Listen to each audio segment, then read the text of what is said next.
Hello and welcome to the first episode of Golf Monthly's Gear of the Week series. Each episode will be taking an in-depth look at all the latest golf equipment from a wide range of categories, as well as debating some of the hottest equipment-based topics that golfers are talking about right now. This week, we'll be talking to Golf Monthly's driver expert about the new TSR range of drivers and fairway woods from Titleist, talk about the resurgence of a classic brand that is potentially making golf more affordable again, and debate the topic of how many hybrids golfers should have in their bags. And we've gone big for the first episode in this series, as I'm joined by two members of the Golf Monthly team with decades of testing experience between them. Golf Monthly technical editor Joel Tadman and Golf Monthly digital editor Neil Tappin. Joel, hello. How are you doing? I'm very well done. I'm not exposing your age there by saying you got decades of testing under your belt already. That's true. Well, just 1.5 decades for me. But just the 1.5. Neil, hello. A lot more. I'm nudging 2 decades, which makes me feel really old.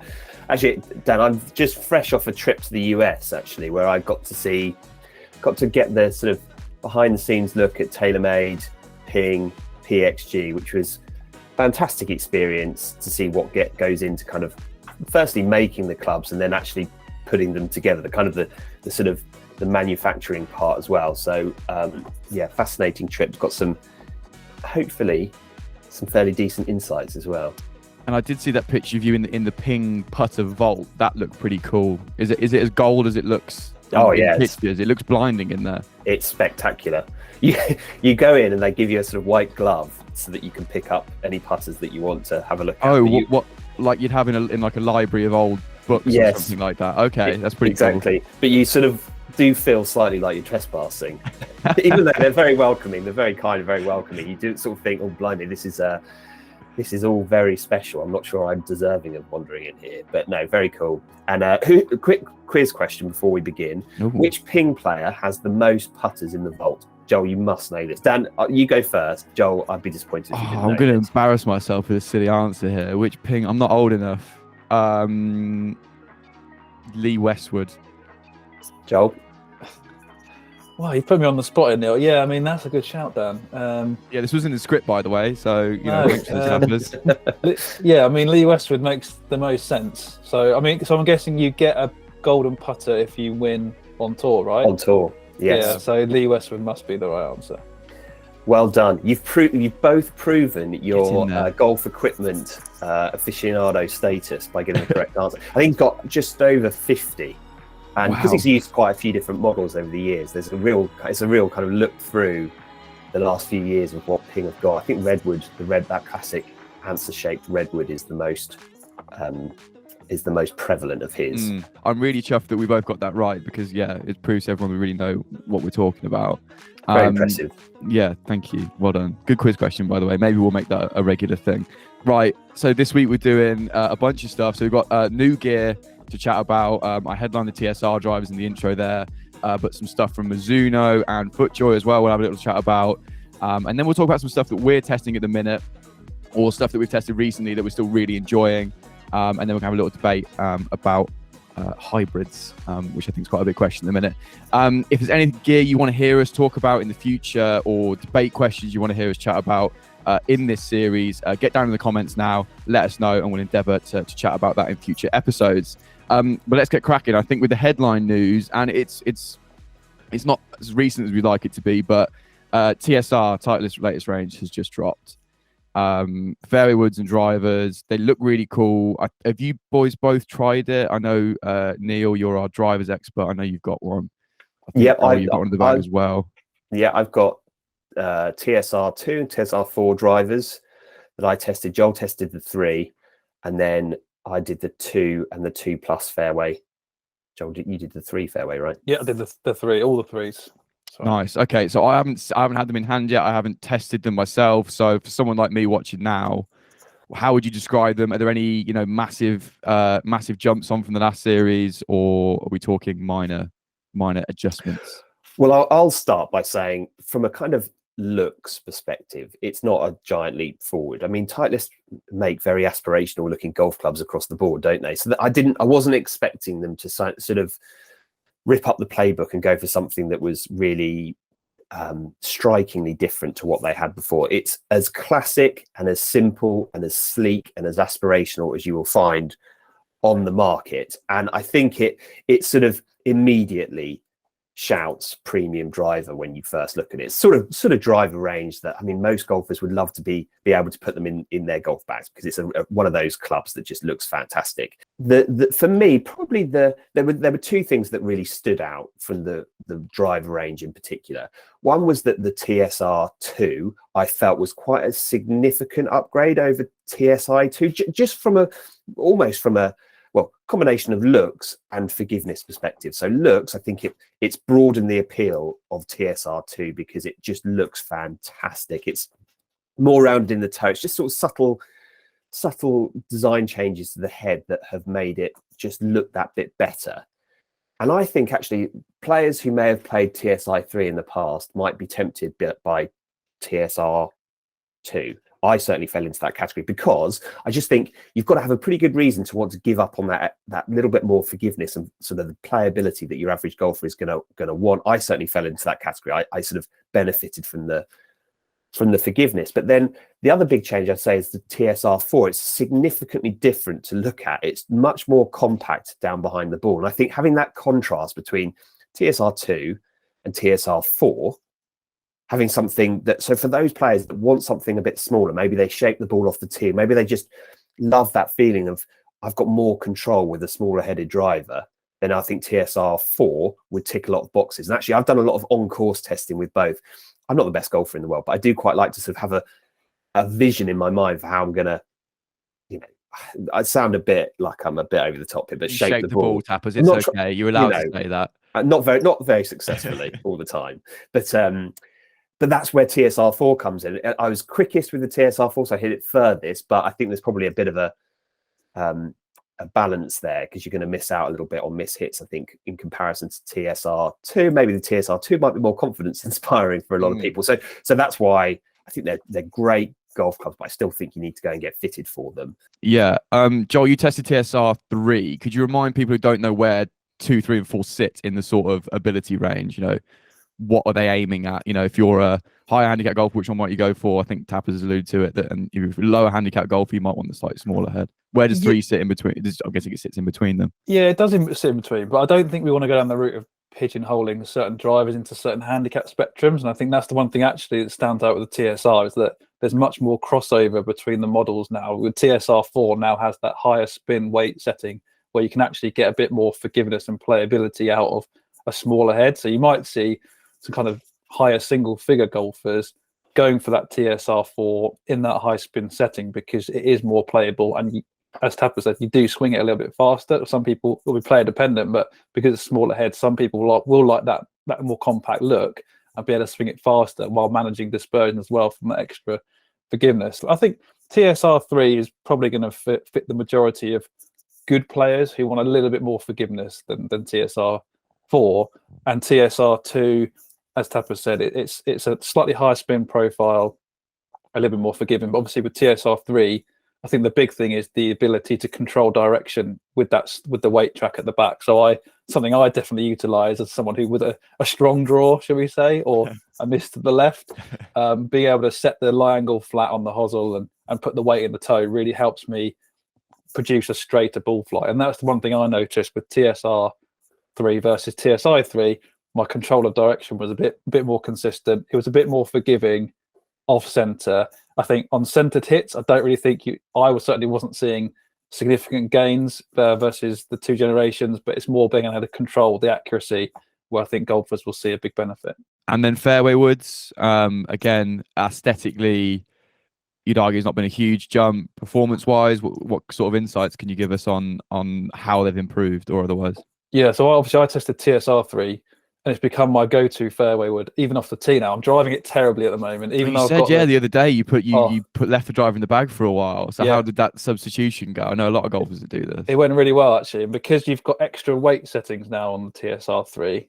Again, my miss to the left, I'm able to put more weight in the toe and get a much more straighter ball flight. And so what I like about the new fairways, you've got the full face white groove, so it's really easy to align at address. So you can just set the face exactly where you want to off the tee. And because I've got that forgiveness and the weight setting exactly where I need it by the fitting, I was hitting some quite straight shots. And if you're confident with a fairway wood, I think you're really going to enjoy what the TSR range has to offer. But can I just add, Joel, that probably the headline in the fairway woods is the 2 Plus. So the 2 Plus has been brought in as a kind of fairway wood option for those players that only tend to hit fairway woods off the tee. You can use it off the deck, and it is designed to be used off the deck, but it's a slightly bigger head, and it is designed predominantly for those people who want to use it off the tee. I thought it was a really good option, a really good addition to the range, because the more I actually thought about my own game, I started off by saying, well, I want a fairway wood to use off the tee and off the deck. And then I thought about it. I thought to myself, I don't think I've used a fairway wood off the deck for about 6 months, because I don't play courses that are particularly long. So it's like I don't really tend to have long second shots into par fives. But for me, one of the big improvements was the sound. I just think these fairway woods just have that really beautiful crack off the face. I think they've nudged the performance on in the 2 and the 3. And I think the 2 Plus is quite an interesting proposition that a lot of golfers will probably be quite keen to give it a go.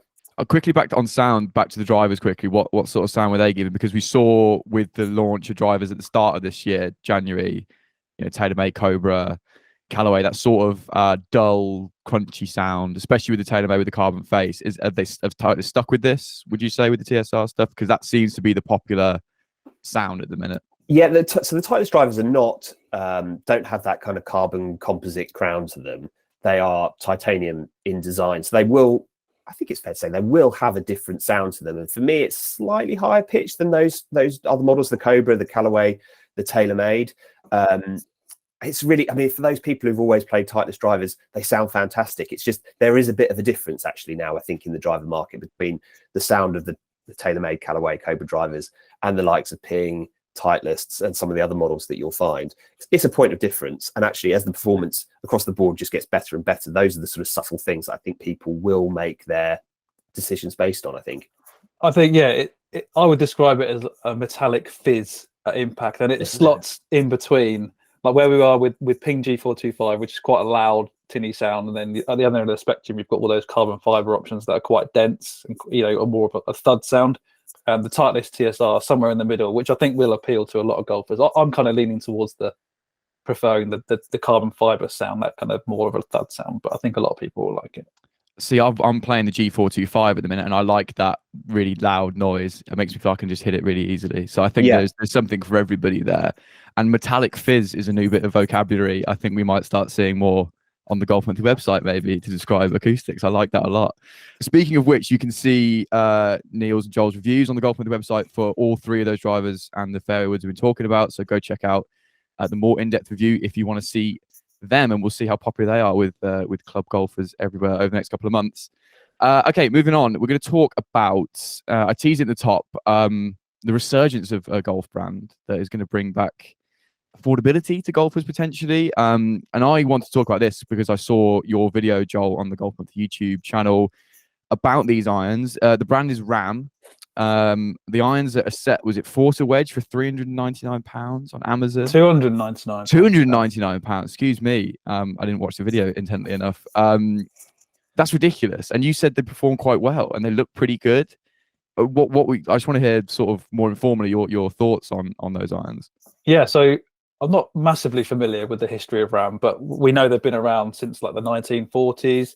A lot of big name players used Ram clubs down the years. Tom Watson was probably the most famous one. And they're kind of back with a bang in that cost-effective space or affordable space now. And they're in a few different categories: hardware, apparel, shoes. But this is the Ram FX77 iron which I've got here, which I've been testing, which you mentioned in the video. And yeah, I was really impressed with these. As you say, they come in £300 for a set, 40 picture wears. There's a few options on the site as well in terms of different shafts, and there's also a black finish you can have with it as well. And testing it, I really enjoyed the performance. The feel is the thing that stands out. It feels really solid, really powerful. It's a compact kind of hollow player's distance iron, so it's a bit similar to the Mizuno Pro 225, which is the iron I tested it up against, because it has the same 7-iron loft as well, so 30 degrees in the 7-iron, so it's going to give you good distance. And yes, it wasn't quite as long as the Mizuno Pro 225. Obviously, it comes in at a quarter of the price, so you'd expect there would be some sacrifice, and there was a little bit. It was 2 to 3 yards shorter in the 7-iron, but very consistent, really nice feel. seemed to be plenty forgiving on those off-center hits. And the other thing that really stood out, other than the feel, was my control of the dispersion. So I actually tested it in this US Composites graphite shaft, which was an unusual spec that they sent me. Slightly more expensive, £30 for the set. But again, just once you get used to that lightweight feel, it was very easy to control the direction of my shots.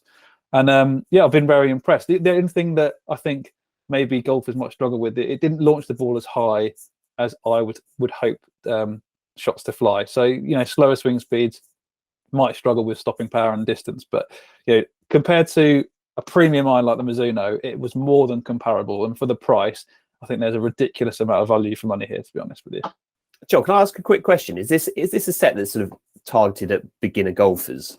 Well, I think with the price, I would definitely say so. And I think if you're a beginner golfer with a relatively high swing speed and you're relatively competent at finding an area on or close to the middle of the face quite regularly, I think you're going to see the benefit of using an iron like this versus Super Game Improvement Club. You know, if you want something that looks a little bit more refined, as you can see, it looks really cool. Like, it looks like a muscle back almost. I think so. If you want something that looks a bit better in the bag, you're going to get a good amount of performance kind of all round with this club. I like how subtle the looks are as well. You know, they've not coated it in branding or anything. It would look like more premium club. I always think that, Dan, when you talk about sort of golf equipment that's on the cheaper end of the spectrum, yeah, that if I was designing golf clubs, which nobody has ever given me that opportunity to do, maybe one day, I would always keep the looks as simple and classic as possible in that kind of cheaper end of the market. I wouldn't go for anything that was sort of true to Marmite, because people are going to look at it and go, well, that looks a bit cheap. I think just keeping it sleek, keeping it simple, albeit still looking forgiving, is probably the way to go. And that certainly looks like what they've done there. And so performance-wise, it sounds really similar to these really expensive clubs you compare it to, which is so interesting. But it's £299 for the set. So I'm like, what's the catch, Joel? Is the grip a bit naff? Is it like, is it tearing up easily? Like, is it starting to lose its shine a bit? Like, where's the cut? Where's the trade-off here? There's got to be one, right? Yeah, good point. So actually, the one thing I would say is that the finish, it does seem to scuff a little bit more easily. I haven't used it a great deal, and you probably can't see it on the camera, but the finish is starting to scuff. So they look really good new, but over time, you might kind of find a few more scuffs accumulate versus premium irons that probably have a bit more durability and a bit more hard wearing. The grip actually feels quite good. Yeah. Over time, who's to tell how durable that will actually be? But no, I don't think they've skimped through. I think the components are pretty good. Initial impressions are you're not sacrificing an awful lot and you're paying an awful lot less. I think it's, you know, in the times that we're living in now, quite volatile financially, cost of living crisis, where, you know, people looking to save money on new clubs or getting into the game, this is a fantastic option. You know, yes, there are some very minor trade-offs, but I think it's definitely one of the best value iron sets on the market right now. Yeah, so interesting. And it's so cool to see an entry point for people who don't want to go down the package set route, for example, who can get like an actually, you know, aspirational set of irons as opposed to having to get the full set or something like that. So we're also testing. I've got a pair of shoes to test, a wedge as well. I think Andy, our wedge expert's got a wedge, and we've got a push cart as well. So Ram are back in a big way. So look out on the Golf Monthly website for more of their stuff. We're going to stick around irons now for some more new gear that's coming out. I'll head to you again, Joel, because you're our irons man. Mizuno JPX923. Are the reviews out for this yet, or are you still midway through testing? Still, well, I've done my testing. Just need to write the words. But yeah, so 3 new hot metal irons. I've got some of them here.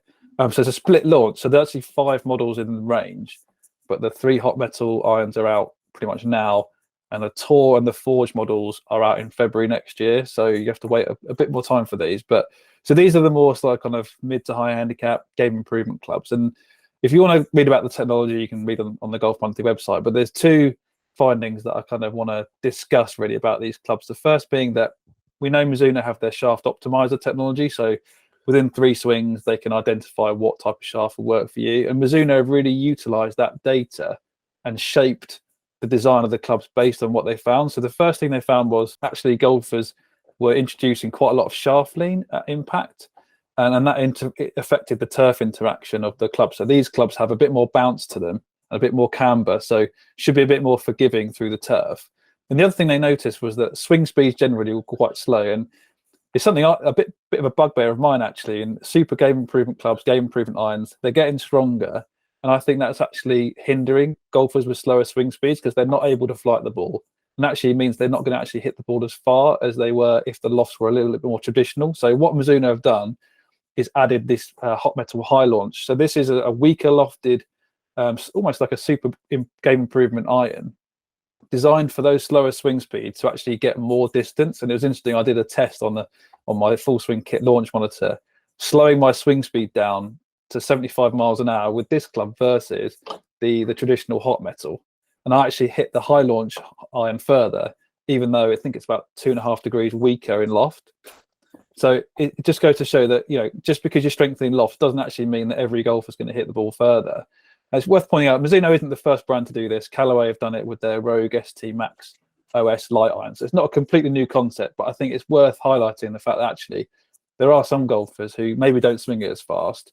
Think about the loft on the club, because there is a point of diminishing returns where if the lofts get too strong, you're actually going to be losing out. And this high launch option is a complete example of that. Yeah, this is where your 5 iron turns out doesn't go as far as your 6, and no one needs that in their life. An iron that looks like it's got less loft and is harder to hit and doesn't go as far as the one below it in the set. It's not really solving many problems for you. That I think it's a really good bit of advice for people who are watching now, who might be going into a fitting over the winter or looking for a new set of irons, to really think about that and not get too obsessed with distance. Think about gapping as well. I think it's a really important thing that people are forgetting. As you said there, Tappers, like, there's no point having your 5, 6, and 7 iron all doing the same job. So they sound quite exciting, Giles. So I look forward to reading your reviews on those. And I saw them in hand the other day, and I thought they looked really good, as all Mizuno irons tend to do. When are they released, Joel? When are they public availability? Or have I put you on the spot there? You have put me on the spot. Soon?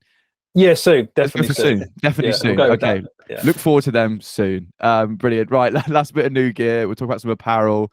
Neil, FootJoy.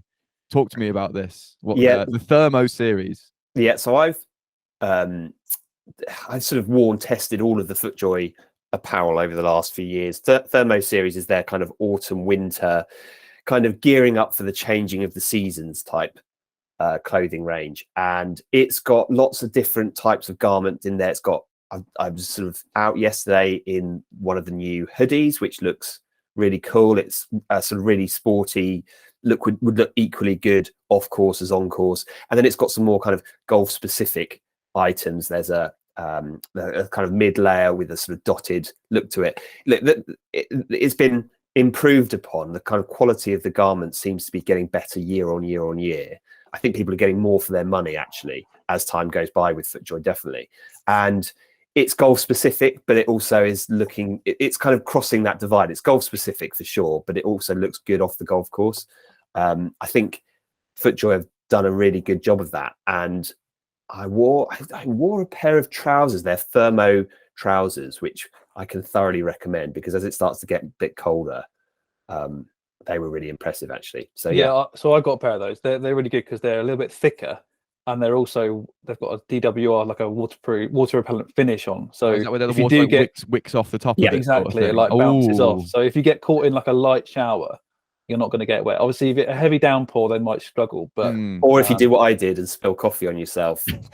Was that in the name of testing? Was it just to see if hot coffee can wick off it? Listen, it was before 7:30 in the morning. I needed a coffee, but I was also needing to rush to the first tee. I was quite grateful because I was supposed to be taking lots of photographs.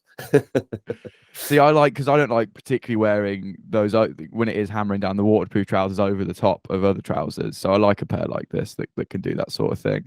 And the hoodie, Tappers, is that part of your repertoire? It is. Dan, I had sort of tiptoed into the realm of wearing a hoodie on the golf course. You can't jump into that. You got to, yeah. I'm wearing one right now, but I sort of feel like two problems with hoodies on the golf course for me. I wonder whether I just look a bit old to be wearing a hoodie on the golf course. Hoodies are for everyone. And B, I just sort of always worried about how, there's maybe a UK thing, but how it kind of is received on the golf course. But now I've been doing it for a while, got over that totally. And they're just, really good. And I probably would veer towards wearing a hoodie on the golf course over any other type of mid layer or sweater. now. It was interesting at Dunhill Links. There was a lot of players wearing hoodies. It definitely seems to be a trend that's increasing among tour players. The funny thing about hoodies is if you wear them in the wind, standing over the ball, sometimes the hood could just flap over like, as you're about to start swinging and put you off. So maybe don't wear it in the wind. That was a piece of advice I was given before a very, very windy round of golf I played in the summer. And somebody said, don't wear that. It's going to flap into your face before you hit it. And I didn't listen. And then about 3 holes in, exactly that happened. And I thought to myself, yeah, you were warned. Regretted. For those watching in the States, let us know if people wear hoodies or not out there, because I feel like it's slightly more casual out there. Maybe I'm stereotyping. Let us know in the comments. People are getting used to it over here now, though, I think, to your point, Neil. Brilliant. So that's it about it for new gear. Let's move on to chat about some stuff that we've been testing. Or more importantly, I think a good barometer is stuff we've been testing, we might have done over the summer, but that we're still using now because we like it so much and we just use it.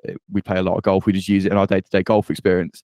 Joel, you want to talk about the new, it still is new, the Bushnell watch. I know you're a big fan of it. I saw your Instagram reel the other day. Find Joel's Instagram for that. At Joel Tadman. At Joel Tadman, yeah. Go get the followers up.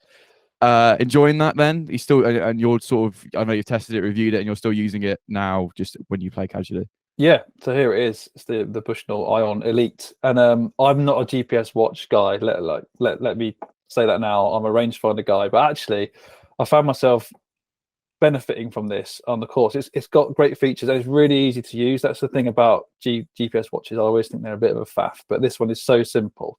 It's just complete touchscreen. You've got access to all different things, hole maps, hazard information. You can move the pin to get more precise distances to the flag.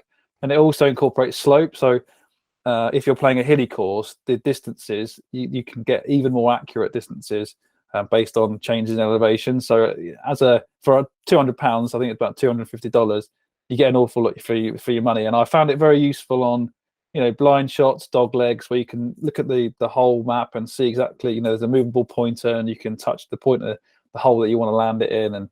And you just get a lot of information that a rangefinder can't give you. So in combination with my Bushnell rangefinder that I use, I find it to be very useful. So I definitely recommend it. Yeah. And it's stylish as well. I think it looks really cool. Yeah. It tells the time. Well, what more do you want? I'd really hope a watch would do that for £200.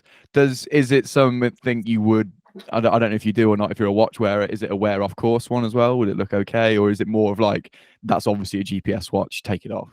I don't think it's obviously a golf watch. I don't know if you can see. It's just like a sport. It's just a sport watch. Yeah, sporty smartwatch. Yeah, absolutely. So I think there's enough versatility in there that it wouldn't look out of place if you wore it off the course, I'd say. And I have worn it off the course a couple of times, to be fair. And I'm not much of a watch man because it's like, it just feels heavy on my tiny little wrists. Is it one of them or is it quite sleek? Would you suggest for people who are like, I'm a rangefinder guy, I just don't want a watch? Or is it because you get some that are a bit chunky? Yeah, I mean, it's not massively thin, but you don't really notice you're wearing it. It's very lightweight, and the strap is kind of that tacky material, and so if you tighten it properly, it won't move around, but it's still comfortable at the same time. So I don't think there's any concerns over it putting you off or anything like that. And then, so it's got slope on it. You know how rangefinders have like a light will come on or something to declare that you're not using it? Does that have something? Does it like yell? Does it yell? Does it have a massive beacon that goes off to tell you're not in slope mode? So what it does, I can't show you it here, but it has a ring that will appear in the display down to let you know. Cool. There's a few different colors, so you have to make sure you know what color ring indicates slope. But once you get your head around that, then you'll know if you're breaking the rules or not by having that in a competition. You've got to declare to your playing partners what color watch ring means what as well, just before you play. Indeed. Okay, excellent. Well, it looks like a bit of kit. I've been more keen to use GPSs over rangefinders recently. Again, as with everything, full review on the Golf Monthly website. Go check it out. Neil. Yes. What are you testing, or what have you tested that you're still using? Do let us know. I was going to talk about some PXG blades, the 0317, but I've actually, which I saw when I was over in the US recently, they look super cool. This kind of like milled, very traditional looking. It has a weight in the back of it. It just looks fantastic, kind of that blend of modern and traditional. But I've not had the chance to properly test it. I hit a few shots with it, it's definitely one that caught my attention. We've got a review coming fairly soon on that.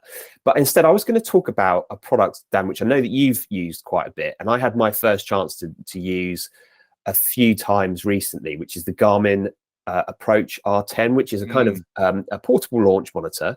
It's on the much more affordable end of the spectrum when it comes to launch monitors. I think sort of around about the £500, $500 mark, maybe a little bit more. But certainly nothing like what you might pay elsewhere.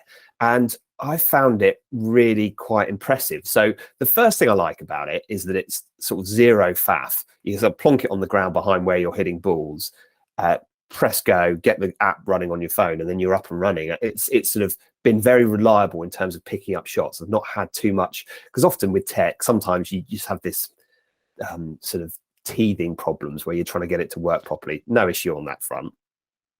And then the accuracy, you know, I was seeing numbers exactly like I thought I would see it. And the way in which it's displayed on the phone, I don't know if you can see that, is there's the little range. Yeah, I've used that. It's great for dispersion to see how badly or well you're hitting something. Yeah, I mean, there's one over there. Blimey, that one. Where did that one go? Oh, well, off the ballpark. Let's not focus too much on that big hook. But really impressed with that. I've done a bit of wedge testing with it to get my wedge carry distances, which I think is a really kind of one of the most important areas to know how far you carry the ball. And it felt like it was absolutely spot on for me, shot after shot. So yeah, I would say really impressive piece of kit. I've had it for a while now, I think maybe since the start of this year, but I've loved it as well equally. I had a new-ish set of irons when I first got it, and I sort of used the data on there to understand how far I was hitting everything. And did you use the Home Tee Hero section, Tappers? Because I think this is the sort of USP of it. It's this sort of, for those who don't know, it is a subscription service, which winds me up because I've got 1 billion of them already. I think it was £6 a month or something, but you could just turn it on and off through the Apple Store. And it's basically got, I think, 40,000 courses downloaded, whatever their system has. And you can then go and, you know, plonk this device down at the range or in a golf net, or even use it at home if you're lucky enough to have a simulator. And it simulates a golf hole, basically. You don't putt or chip, but you can hit drives and approaches to green. So I don't know if you use that, but I was purely sticking to the range then. I was doing some hardcore product testing. Sorry, well, actually, I wasn't. I was just testing it out, really, but I was just on the range. But it was really cool. It was like, I don't know if you play Wii Sports Golf, but it was like that. It was kind of arcadey. It was kind of fun, but it also then like focused my practice a little bit. You know, if you go to the range, you're just carving balls. This gave me a little bit more focus. I don't know if I pay £6 a month every month for it, but every now and again it was quite fun. But I mostly use it in a net at my golf club with real golf balls, because then I found that a lot more responsive. I don't know if you found it struggled at a driving range a little bit. Well, I mean, the golf balls, you know, vary, don't they, in terms of how you know how far they go, etc. Whereas, so if you've got your golf ball that you use and you're hitting into a net, then and you can see the ball flight through the screen, it does transform a session in the net, I would say, from being just a bit of time just to warm up to actually being useful. 100%. And even if you're a bit of a technophobe, like you said, it's not too complex to set up or use with a iPad or a smartphone or something like that. And this is really aspirational, by the way, but if you've got if you want a home setup, like if you want a net with an actual sort of launch monitor for £500 in the grand scheme of things, it really is a good little build you could put together with a net, a mat, and this in your phone. So something really to check out, I think, and I'm glad you've enjoyed it as well, Tappers. Yeah, no, very good bit of kit. Okay, I'm going to round off this section with, I've got it down beside me here, a shoe, because I love shoes. Adidas Code Chaos 22. Tested this over the summer, and I've not stopped wearing it really, even as the weather sort of started to turn a little bit. I said in my review, it's one of those shoes that I'll put it down now because I'm just going to start waving it around. I just forgot I was wearing it, which is a good thing. I think with shoes like this, and it's a sort of mesh fabricy upper that was like surprisingly breathable. But obviously the talking point of the looks. What do you boys think of this? Because I love it. I think it's awesome. I love how the outsole is like creeping onto the shoe. It's like it's stepped in something radioactive and the material sort of like absorbing the shoe with it. Or you've got some sort of creature living beneath you that's grabbing your foot. It's just grabbing me from beneath, and sort of taking the shoe over. It's just sort of elevated the previous model's look, I thought, with that, because otherwise it's quite similar.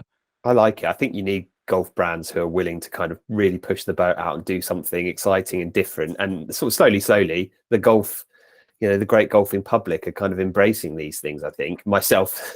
I can imagine with you with a pair of these and a hoodie, Tappers, you'd look great. I know, exactly. What about you, Joel? You're smiling as if to say I wouldn't wear those. Is that true? Yeah, you're a classical man, though, aren't you? I'm a bit on the fence with the outsole wrapping around the side of the shoe. I guess if you slip over, it's good to know you've got some grip on the side of your shoe. Well, here's the thing, right? You can see it's got the nubs. At what point am I stood like that? Someone's going to have to go horribly wrong for me to be swinging like that. I guess on the follow through of a driver swing, you might. No, come on, Dan. It's a style. It would be a style feature. Yeah, but why have they put the nubs on there as well? Because they want to highlight the technology on the bottom of the shoe. Ah, very good. You went for Adidas, which was quite impressive. They are very comfy, though. I will say they're so comfy. They're so comfy. Yeah. And yeah, it's this sort of meshy upper that's really breathable. I've worn it in hot conditions, didn't notice them, and then wearing them now while the ground's a bit damp, you still get plenty of grip, as you do with like all spikeless shoes nowadays. You can wear them whenever you want. So I love them, and I'm still using them now, despite the fact I've done my review of them. So that's a shoe to look out for. Right, I think that's it for gear, chaps. So let's have a debate. We'll do this in every episode. I picked the topic this week, but as I said at the top of the video, is anything equipment related you want us to chat about for 10 or 15 minutes in these episodes on the YouTube channel, let us know down in the comments, and we will endeavor to chat about it. This week, we're going to talk about hybrids and how many you should carry in the bag, because it's something that I think, especially when I used to fit people, that people don't have enough of or don't take seriously enough, perhaps. So how many hybrids should you carry? Do you want to say how many we carry first in our bags? I've only got one. I've got a 4 hybrid. Neil's 1. Okay, great. So we've all got 1. Should you have more or less? I don't know if you've got anything real strong opinions about this, either of you, but I am of the opinion that, probably including myself, but a lot of mid to high handicappers especially should be using more. Do you know what, Dan? I was looking at my Arcos data before our call to see what my distance gaps look like, and I've uncovered potentially a problem in my set makeup, which is, if I show you my phone screen, you'll be able to see. Don't worry about the 8 iron. I hit one very recently that hit par. That has warped the data slightly. There we go. You got a 3 hybrid. My 4 iron only goes, what is that, 6 yards further than my 5 iron. That's so weird, because that's exactly the same for me. You won't be able to see it, but that's maybe we'll screenshot this and flash it up on the video for people to see. I'm going to go find mine now. Yeah, so what? You're both 6 yards between gaps. I've got 6 yard gaps, so 205 for my 5 iron and 211 for my 4 iron, and then a whopping 36 yard gap to my hybrid. So that would suggest that there is room in my bag for something to. Or room in my bag or my setup to maybe replace my 4 hybrid with a 4 iron with a hybrid. But I think with this question, I don't think you can look at it in isolation. Actually, I don't think you can just ask how many hybrids should you carry. I think you need to look at it in conjunction with how many wedges you carry, because that kind of understanding which area of the bag is more important to your scoring will then help you figure out where your opportunity is. That's for a really me, good point. Yeah, I hit the ball quite a long way, so I tend to need more clubs at the bottom of the bag, because if my set wedge goes a kind of 140, well, that's a lot of yardage to carry to the green, isn't it? Where I can fill that with different clubs. So I probably I wouldn't add a hybrid to my setup, but I would possibly think about taking my 4 iron out and sticking a 4 hybrid in, or something that would bridge that gap with a 5. Because I'm not the best long iron player in the world, and I think that's part of the debate here, isn't it? And that's sort of my problem. I've just jumped off screen there to grab my Arcos data. My issues actually comes in between my 5 iron and my 6 iron. I don't carry a 4 iron, so maybe I should put a 4 iron in there. But the point being, I only carry those 4 yards different. I don't strike my 5 iron any better than my 6 iron. So is it worth, I think, some people having a 5 hybrid, which I think are becoming more popular now, for people who struggle with that area of the bag there, and someone who might have a lot of shots into the green that are 180 yards or 190 yards, and they just can't strike their 5 iron clean enough to actually do that often enough. So maybe a hybrid could slot in there. Yeah, there's no question that over a wide spectrum of shots, a hybrid versus a like-for-like iron will produce better results, just through the fact that it's a larger, more forgiving head, wider sole, it's more playable. So yeah, like if you're a high handicapper and you struggle with your 5 iron, I think you will see an improvement in performance with a hybrid equivalent. I don't think you need to necessarily think of it just at high handicappers though, Joel, because I don't know, if you're not playing all that often, then hitting a 5-iron or hitting a 4-iron is, even if you're a very good player, it's quite intimidating, especially off the deck. And actually being a bit more pragmatic might be a better way to go with it.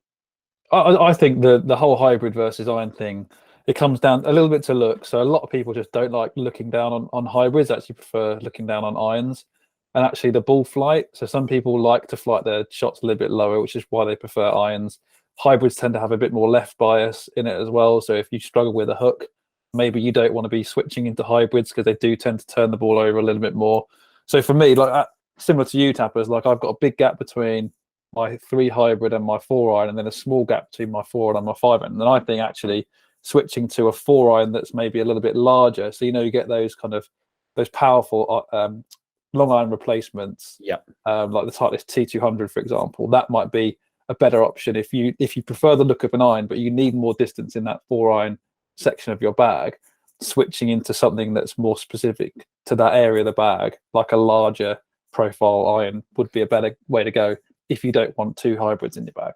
Now, what about if I threw a sort of a joker card into the pack here and said, where does a 7-wood fit into that whole conversation? Ooh. See, I've never hit a 7-wood. I really want to try one. They're like they're the new thing, aren't they?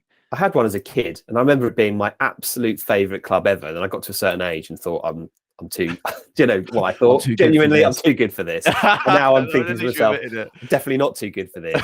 And actually, they've been used out on tour, haven't they, quite a bit over the last couple of years? Yeah, they're sort of, what sort of loft are they?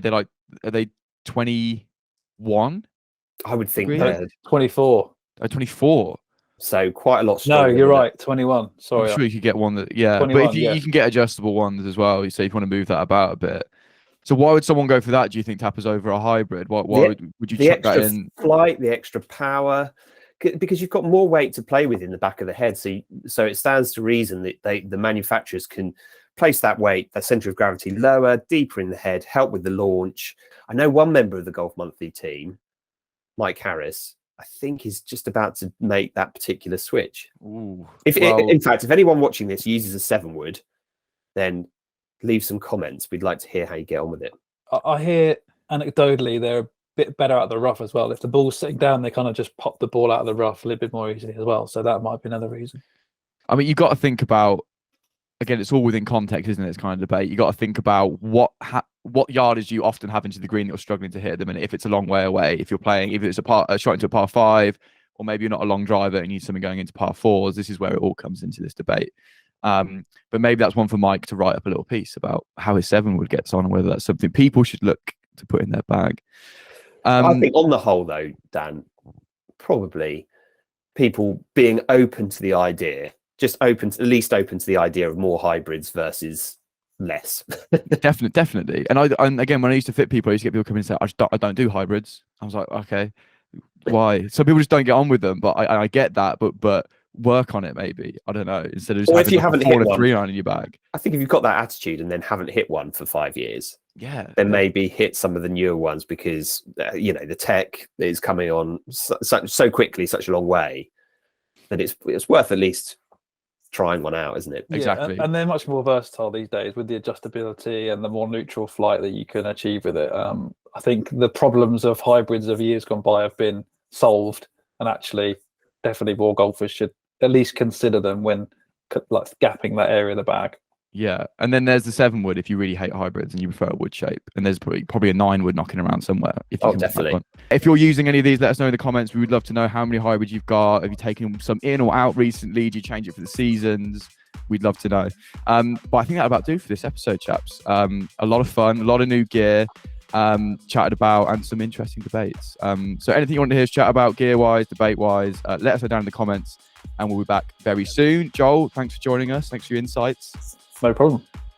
Neil, I'll see you out on the golf course in a hoodie very soon, I think. Yeah, will do. And I'll try and get a pair of those Adidas on you as well. Thank you very much for watching and enjoying the episode. If you did like it, drop a like, subscribe to the channel as well. for more videos like this and the rest of our great content on the YouTube channel. But for now, thank you very much for watching. Goodbye.